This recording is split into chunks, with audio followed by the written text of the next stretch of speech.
Aquele sorteio que você nunca ganha, né? Que é o meu caso.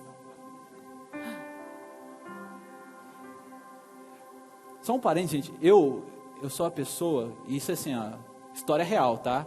Que no amigo secreto, o meu amigo não vai. É ou não é? O meu amigo não vai. E a gente olha para essas coisas na nossa vida, e assim, em casos até mais sérios, quando você recebe a grande oportunidade, então você fica doente. E nós nos sentimos injustiçados. Nós sentimos que algo está sendo feito contra nós. Porque eu merecia aquilo, eu fiz por merecer. Eu me dediquei, eu me esforcei, eu me entreguei. Isso deveria ser meu. Isso deveria ser para mim, não para aquele.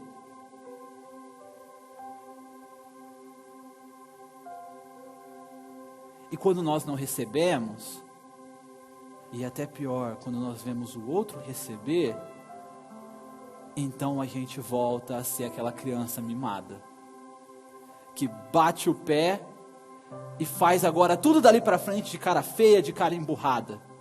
Sabe quando faz de qualquer jeito? Quando depois de várias vezes sua mãe insistir, você perceber que você vai ter que lavar a louça, você lava assim, ó. Aí você trabalha assim. Aí você lida com as pessoas assim.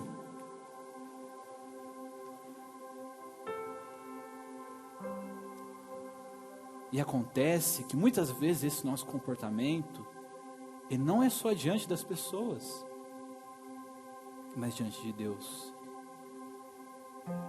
Muitas vezes nós temos levado a nossa vida pensando que se fizermos isso ou aquilo, se tivermos esse ou aquele comportamento, então Deus de alguma forma nos deve algumas coisas.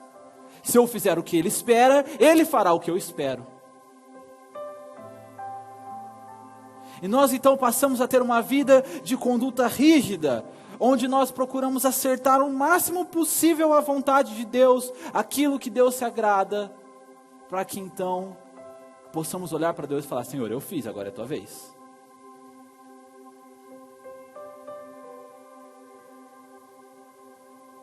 E é aqui que nós nos encontramos com o nosso Jonas.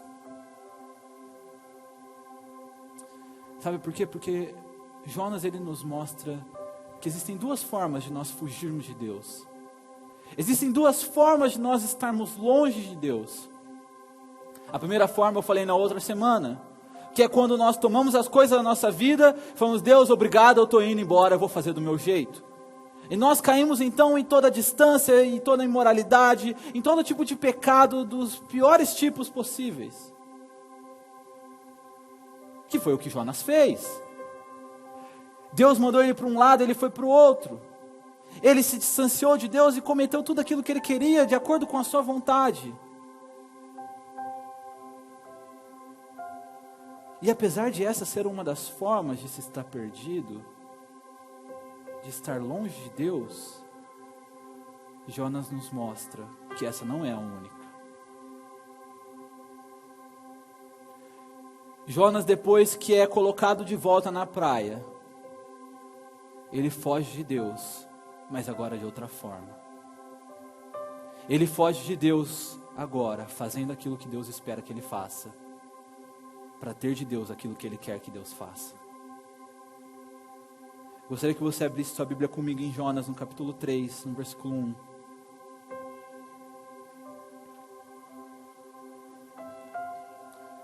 O texto diz assim: a palavra do Senhor veio a Jonas pela segunda vez. Vai agora, ou levanta-te, vai à grande cidade de Nínive e proclama a mensagem que eu te ordeno. Jonas foi imediatamente para Nínive, segundo a palavra do Senhor. Nínive era uma cidade grande e se levava 3 dias para percorrê-la. E aqui a gente pensa: finalmente, Jonas se arrependeu, Jonas recebeu o perdão, ele foi aceito de volta nos braços do Pai. O Pai o vestiu novamente, o Pai colocou um anel em seu dedo, lhe deu novas vestes, lhe deu um sorriso. E agora vem a mensagem de Deus para Jonas: faça o que eu te ordeno. E a gente lê, e o que a gente espera? Nós esperamos que agora alegremente Jonas vai pregar a Nínive. Agora eu entendi, Senhor, que a salvação pertence a Ti. Agora eu entendi, Senhor, que o Senhor é um Deus que derrama perdão, que libera perdão e que nos resgata em misericórdia.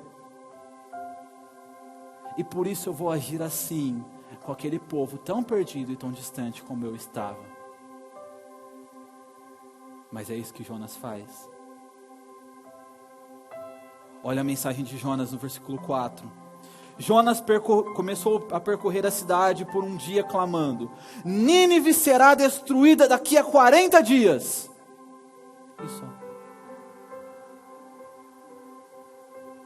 Jonas sabia que Deus queria perdoar aquele povo. Jonas sabia que a vontade de Deus era agir de misericórdia com eles, como Deus agiu de misericórdia com ele. Mas essa não era a vontade de Jonas. A vontade de Jonas era que Nínive fosse destruída. E então ele decide cumprir a vontade de Deus, na esperança de que se eu for lá proclamar, se eu fizer aquilo que Deus quer certinho, então Deus vai fazer aquilo que eu quero. E dá quase para sentir o prazer de Jonas em olhar para aquela cidade e dizer: vocês vão ser destruídos. Porque Jonas não se importava. Perceba, Jonas não fala: olha, vocês podem ser. Jonas não prepara um caminho de arrependimento. Jonas não dá nenhuma instrução para aqueles homens. Ele não dá nenhum indício, nada. Olha, façam assim ou façam assado. Não. O prazer dele está: vocês vão ser destruídos. Porque quando nós estamos fugindo de Deus, por meio do nosso desempenho, nós pensamos que as outras pessoas estão muito mais perdidas que nós estávamos. Nós olhamos para aquelas pessoas e falamos assim: olha, você é muito pior. Você não merece o perdão que eu recebi. Afinal de contas, eu sou povo de Deus. Afinal de contas, Deus me perdoa porque eu estou em todas as reuniões, eu leio a Bíblia todos os dias, eu oro, eu não roubo ninguém, eu não minto. Agora você vai ser destruído. Você vai ser condenado. A mensagem de Deus para você é que você não tem solução.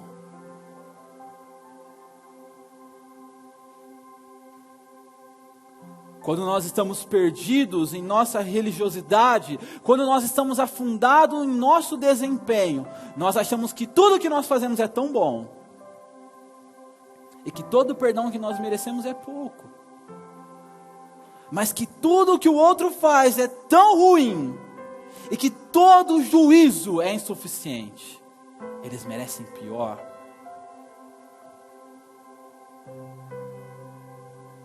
Quantas vezes nós não vemos pessoas ruindo à nossa volta, e nós enchemos o nosso rosto de sorrisos, simplesmente não nos importamos que essas pessoas sejam destruídas.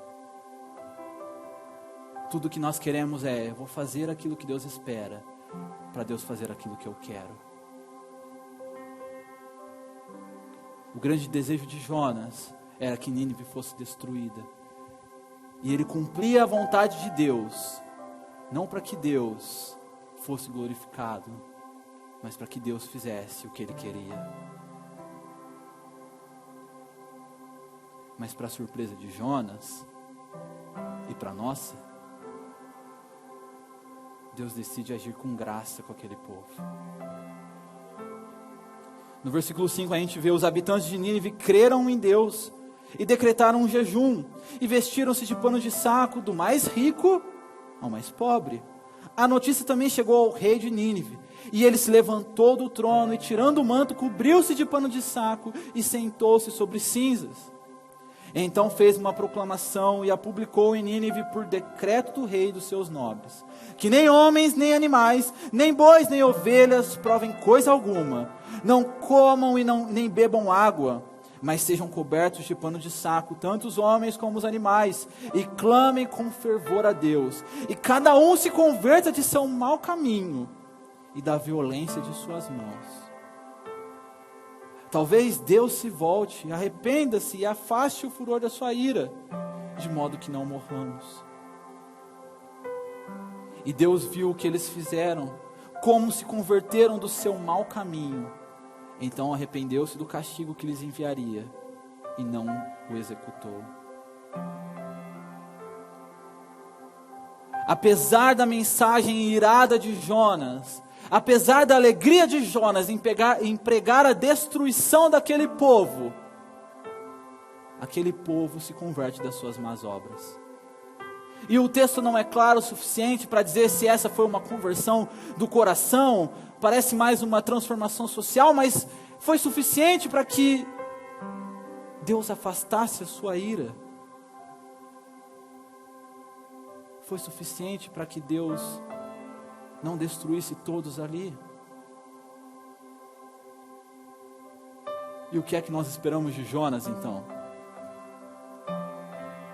Pensa você vai e prega em algum lugar, e então todas aquelas pessoas se convertem. Nós esperamos que então o texto diga assim: então Jonas, alegremente, por anos a fio, ensinou aquele povo sobre o Senhor da aliança, e conduziu eles pelos caminhos da salvação, e lhes mostrou toda a lei de Deus e toda a justiça. Jonas alegre cuidou de cada uma daquelas pessoas, foi profeta de Deus para aquele povo. Isso é o que nós esperamos. Afinal, a pregação de Jonas foi eficaz. Mas a reação dele é assustadora. Quando Jonas vê que passou o primeiro dia, ninguém foi destruído. Passou o segundo dia, nada. E ele percebe que Deus então decidiu poupar aquele povo. Diz assim no capítulo 4: Jonas, porém, ficou extremamente contrariado e furioso. Jonas explodiu em raiva porque Deus perdoou aquele povo. O coração de Jonas estava com um defeito tão grande, com um problema tão grande, que quando Deus decide agir com graça, como Deus havia agido com graça com ele, Jonas explode em raiva. Sabe por quê? Porque às vezes o nosso coração tem um Deus que nós muitas vezes não mostramos. Às vezes o nosso coração é devoto não ao Deus verdadeiro, mas a alguma outra coisa.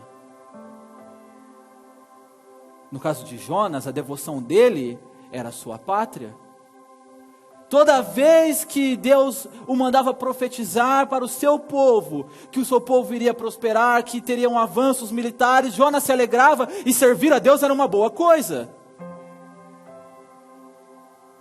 Mas quando servir a Deus pôs em risco o seu bem-estar, o bem-estar do seu povo, porque afinal de contas, Nínive, um povo inimigo, ser poupado, colocaria em risco Israel. Então Jonas explode em raiva, porque no fim o seu Deus era a sua pátria. O Senhor, o Deus Todo-Poderoso, era só um meio de Jonas conseguir aquilo que ele queria para o seu povo. Mas sabe o que é mais assustador? Porque muitas vezes isso somos nós. Enquanto servir a Deus mantém o meu bem-estar, Deus é bom, Deus é justo, Deus é agradável. Enquanto servir a Deus não mexe nas coisas que eu gosto, eu faço tudo o que Ele me pede, eu obedeço. Enquanto servir a Deus significa que a minha família vai ser abençoada, que meu trabalho vai ser abençoado, que minha saúde vai ser abençoada, que minhas finanças vão ser abençoadas, então tudo o que eu faço para Deus tem sentido e é maravilhoso. Mas quando servir a Deus significa confrontar os pecados do seu esposo, da sua esposa, dos seus filhos. Quando seguir a Deus significa confrontar os ídolos da sua casa. Quando servir a Deus significa confrontar os ídolos da ganância. Significa agir com justiça. Saber que você às vezes não paga o que deveria ser pago, ou não trabalha o que deveria trabalhar. Quando servir a Deus, mexe no seu ídolo, naquela coisa sem a qual você não é feliz. Sabe isso? Isso é o seu ídolo. Tudo aquilo que você diz, sem isso eu não seria feliz, sem isso eu não posso viver. Aí está o seu tesouro, aí está o seu coração. O de Jonas era: sem a prosperidade do meu povo, eu não posso ser feliz. E o seu?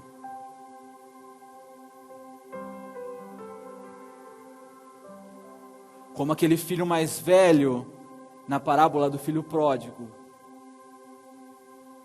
que serve fielmente ao seu pai, até que o pai decide restaurar o filho mais novo, que desperdiçou a herança. E então ele explode. Por quê? Porque o pai faz do filho mais novo herdeiro de novo. E agora o que está em risco? A herança dele. Espera aí, o meu irmão sai, ele gasta tudo, ele faz o que ele bem entender com a parte dele, e ele volta e meu pai faz dele herdeiro? Da minha parte?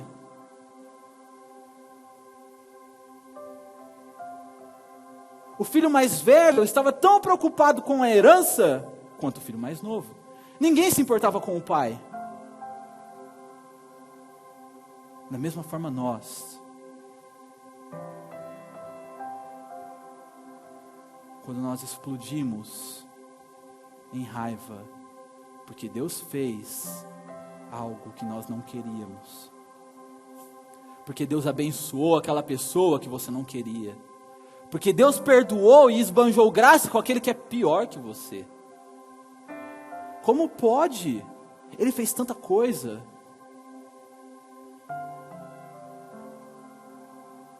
E então o nosso ídolo é colocado em xeque.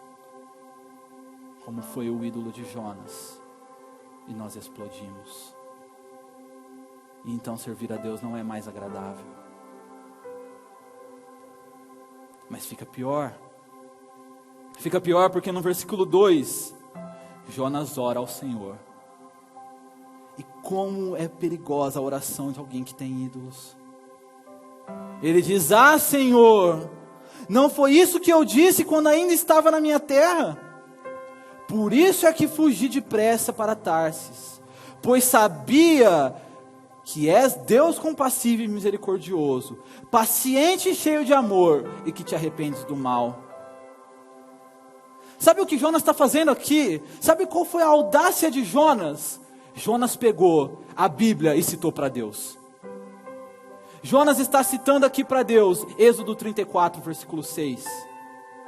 Quando Moisés contempla Deus e diz: o Senhor é compassivo e misericordioso, o Senhor é cheio de amor. Mas Jonas interrompe o texto. Ele não continua o que Moisés fala.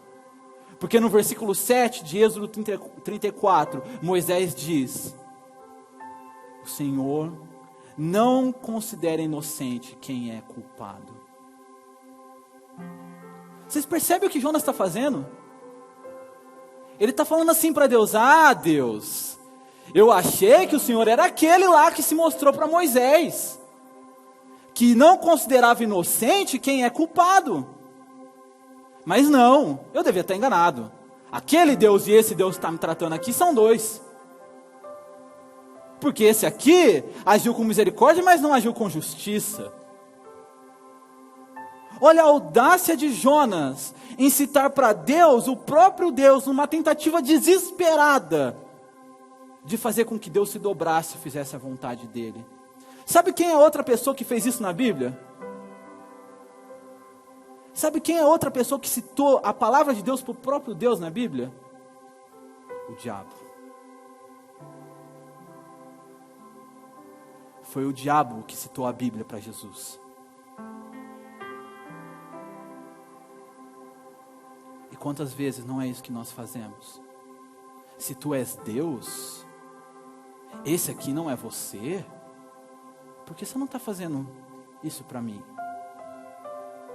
Eu não fiz o que o Senhor queria?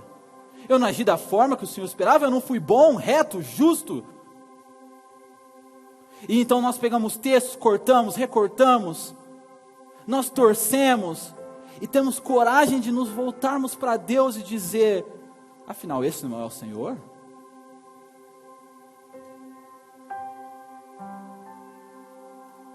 E então, depois de perceber que Deus não faria o que Ele queria, Ele diz: ó Senhor, agora tira a minha vida, pois para mim morrer é melhor que viver.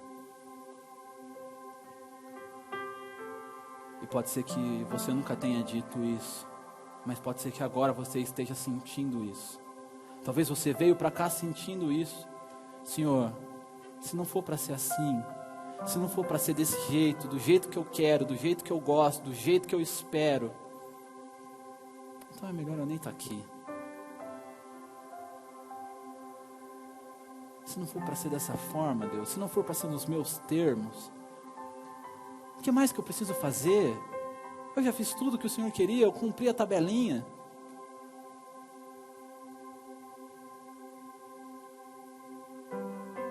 Mas graças a Deus que Jesus, Ele não nos trata como Ele tratou Satanás. Ele não nos repreende e manda embora. Porque esse não é o que Jesus é para nós. O nosso Deus é um Deus que esbanja graça. E sabe o que Deus faz com Jonas? No versículo 4 diz: o Senhor respondeu: como o nosso Deus é misericordioso.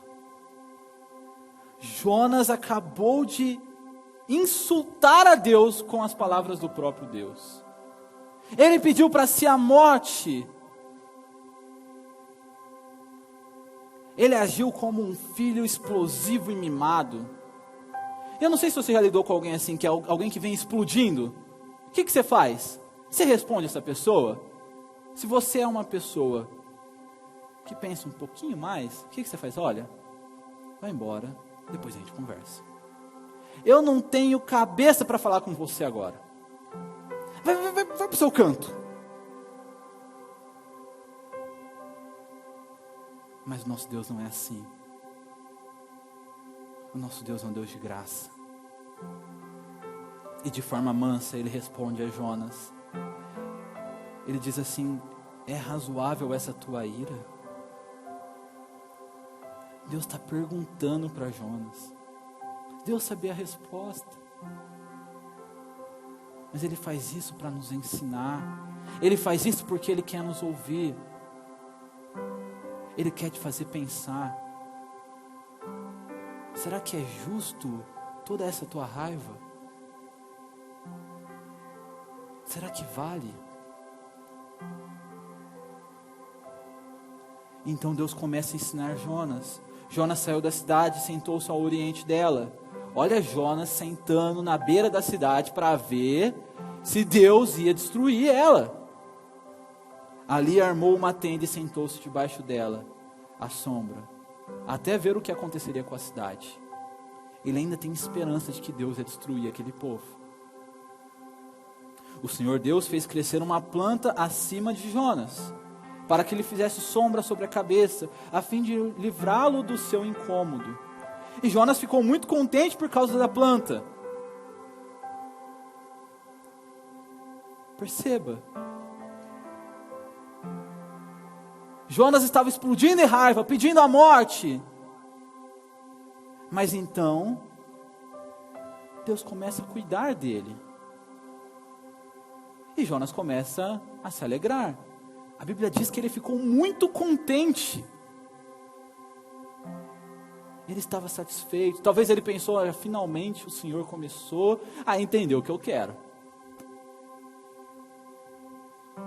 Mas Deus estava tratando Jonas. Deus estava ensinando algo para ele. Mas no dia seguinte, ao nascer do sol, Deus enviou uma lagarta que atacou a planta e ela secou. E aconteceu que, aparecendo o sol, Deus mandou um vento oriental quente, e o sol bateu na cabeça de Jonas, e com toda a sua alma, ele desmaiou e desejou morrer, dizendo: para mim morrer é melhor que viver. O que é que Deus estava ensinando para Jonas, e o que é que Ele está ensinando para nós? Jonas, você lamenta uma planta que morre, porque ela te agradava, mas você é incapaz de lamentar um povo que está se perdendo e seria destruído. Você se importa mais com você, Jonas. O seu coração é tão apegado àquilo que te agrada, que você prefere ver um povo morrer do que perder uma sombra. E quantas vezes isso não somos nós? Quantas vezes nós choramos e batemos o pé e ficamos tristes por causa de plantas, de animais, de bens, e nós nos revoltamos contra Deus quando Ele retira isso de nós de alguma forma, enquanto nós passamos no meio de pessoas que estão sendo destruídas e nós nem olhamos para elas. Quando pessoas estão morrendo ao nosso lado, quando pessoas estão precisando de ajuda, e como aquele sacerdote e aquele levita que passam pelo homem jogado na estrada, nós nem viramos o rosto. Porque nós estamos tão apegados com a nossa própria satisfação. Nós achamos que nós somos tão merecedores, que nós somos tão bons, que o mundo deve girar em torno de nós, que nós lamentamos e choramos por coisas que são inúteis.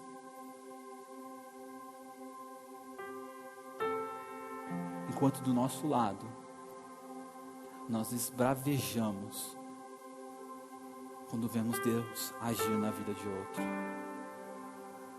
Nós não conseguimos nos alegrar quando vemos Deus agir na vida de outro, às vezes até mesmo por meio de nós.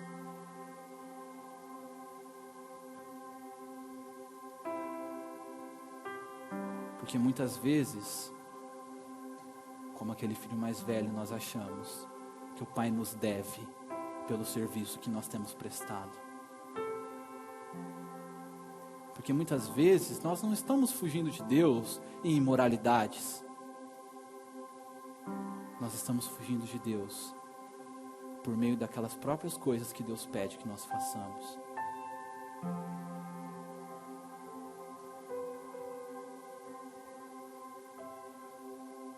Mas diferente do que Jonas fez com aquele povo, Deus foi até ele mais uma vez. Da mesma forma que aquele pai saiu e esperou o seu filho que voltava de longe, mas também depois saiu da festa do filho que voltou e foi atrás do filho mais velho, Deus foi atrás de Jonas. E ele então diz a Jonas, talvez uma das partes mais fortes desse texto. Então Deus perguntou a Jonas de novo: é razoável essa tua ira por causa da planta? E ele respondeu: é justo? É justo que eu me ire a ponto de desejar a morrer? O Senhor disse: tens compaixão da planta que não cultivaste nem fizeste crescer, que numa noite nasceu e na outra morreu, e não teria eu compaixão da grande cidade de Nínive, onde há mais de 120 mil pessoas que não sabem discernir entre a mão direita e a mão esquerda. Sabe, a palavra no hebraico aqui para compaixão é tristeza profunda. É como se o próprio coração estivesse sendo partido. São lágrimas. Deus está dizendo para Jonas o seguinte: Jonas, é justo você chorar, você sentir o seu coração partido por causa de uma planta, e não esperar que o meu coração se parta por causa daqueles que estão perdidos? Porque esse é o amor de Deus. O amor de Deus é impressionante, porque Deus não precisava de nada em Nínive.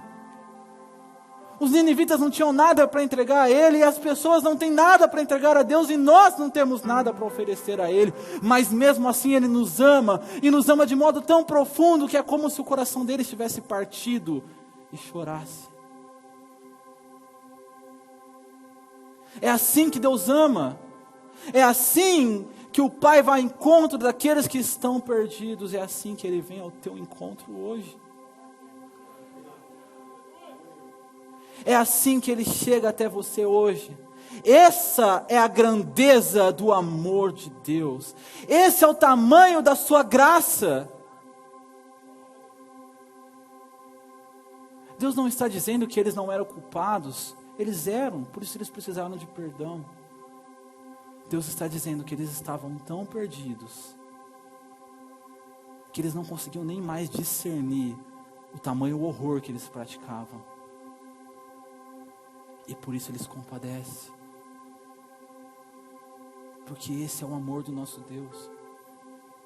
E se não ficou claro para você ainda, deixa eu tentar de outra forma. Há 2000 anos atrás, à semelhança de Jonas, Jesus saiu da cidade. Mas Jesus não saiu da cidade. Jesus não saiu para fora da cidade para que esperasse ver ela ser destruída. Ele saiu para ser Ele destruído no lugar daquele povo. Para ser Ele destruído no seu lugar, no meu lugar.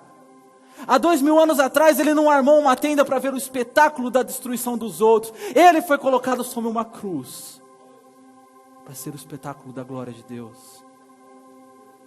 Há 2000 anos atrás, enquanto os nossos pecados massacravam, enquanto aqueles homens massacravam Ele na cruz, Ele disse: Pai, perdoa, porque eles não sabem o que fazem. Nós éramos culpados, como os ninivitas eram culpados, mas Ele olhou para mim e para você: perdoa, porque eles não sabem o que eles fazem.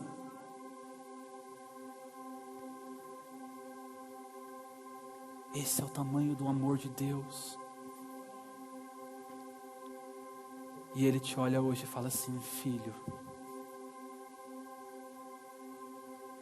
tu sempre esteves comigo. Tudo que é meu é teu. Por que você está preocupado com herança? Por que você está preocupado com esses detalhes? Por que você está preocupado com essas coisas tão pequenas? O seu irmão voltou. Venha se alegrar comigo na graça. Venha se alegrar comigo no perdão. Nada mudou, filho. Você não tem que lutar mais para ter as coisas. Tudo que é meu é teu. Nunca foi por aquilo que você fez. Nunca foi pelo sacrifício. Sempre foi porque eu sou um Deus que esbanja graça.